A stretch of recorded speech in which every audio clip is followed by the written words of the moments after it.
Hey everyone, welcome back. Today is July 28th and it is the return of Baro on the Kronia Relay on Saturn. Echoes of Duviri has just dropped and with it Wisp Prime. I hope your farms have been going well. I will be streaming once again later today with even more sets to give away. So if you want those, well, feel free to stop by my Twitch for chances at some free stuff. But otherwise, let's see what Baro has brought this time. Domestic Dice Drone. Well, I mean, it looks a bit like a small coffee table, but it is apparently a domestic drone that you can put in your orbiter or in your dojo. Feel free to grab that if you want. That's our new item for this week. Prime Smite Grineer has returned once again. A very important mod for slash-based builds or endurance setups.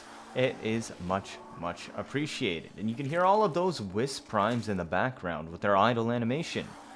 Prime T to charge on pistols. Very comfy for gas builds, also very comfy for corrosive heat builds, also comfy for viral heat builds. So I would say grab this one too as well, it's a pretty important one. Prime Pistol Gambit, this is not mandatory. Actually, the one useful thing about this is at rank 0, it uses 0 capacity cost, letting you squeeze it into your Exilus mod even if you have no capacity left. Beyond that, no, you do not have to fully max it out. Prime Tactical Pump. This is a comfy one. You can use this for certain weapons where you just don't really like the reload, but the magazine is big enough. Such as Tenet Arca Plasmor. Nobody likes that super slow reload animation. So this can make it a lot more snappy, especially because it is a Tenet weapon with a free innate element, which opens up a slot. We have our Prisma Koi Sentinel Tail. It looks like this on your Sentinel if you want to bring that. Prisma Sigil, as always, for your chest or your back. Redeemer Elixir Skin. Once again, I love the Elixir series due to the detailing and materials that they use on these skins. It's rather high resolution. If you want it for your Redeemer, you'll be able to grab it here. Prisma Angstrom is returning. Now, Angstrom Incarnon is one of the upcoming weapons. So if you want to play around with that, it is rumored to have bouncy grenades. Well, maybe you should try and pick this up here. Quill, thanks for the drop, gents. Blessing. But yeah, I would say pick up the Prisma Angstrom if you're looking for it to play around. The Incarnon, the Volcar Wraith, is back. You've probably seen me hunt with this a lot of times. I do not recommend hunting with this weapon. Unless you have the perfect Godroll ribbons to go alongside it. I made mine originally for very specific reasons. For normal use, this is a passable weapon to MR fodder. Somewhere between those two. It is not a good weapon. Its main issues is very slow reload. And only a moderate sized magazine with a rather slow fire rate. So yes, usable, but there isn't really a special reason to use it.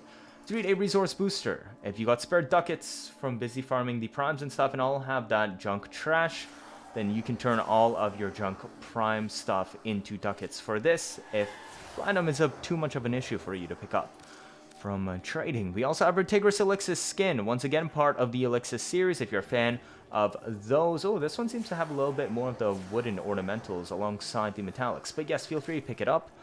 We have Prisma Kubro Glyph, it looks like that. Scimitar Sidonia skin if you're interested in this with all of the Inaros aesthetic lore going alongside it. Lotus Ephemera returns once again. I actually like this one quite a bit. I feel it is a very nice one.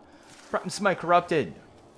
Well, if you enjoy playing Conjunction Survival and you're playing Melee on Lua, or you're just doing longer runs, say Apollo Disruption Lua for Endurance, well, that can be pretty useful for you if you're going on Melee DPS. We have our Zaku Prex poster.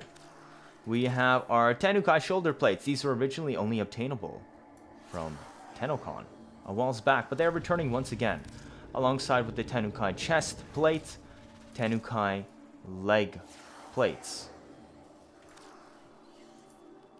We have our Don't Be Afraid poster, if you want that for your orbiter or your dojo. And then we also have the Ration turret called Sign Dana, straight out of Nesha's lore from the Lavarian. These are the remnants of what was once there before, but please, if you like lore, you can feel free to pick it up. Transmuter Operator Hood. If you want to look like Jabba the Hutt, now you can do it. It's returned again. Fate Path Ephemera as always. It's here. And Sands of Inaros blueprints for if you haven't done his quest yet. And of course, if you show up with Inaros Prime, you will have the Lost Signal item, which gives you an escort mission for Baro Teer too as well. What is the reward at the end?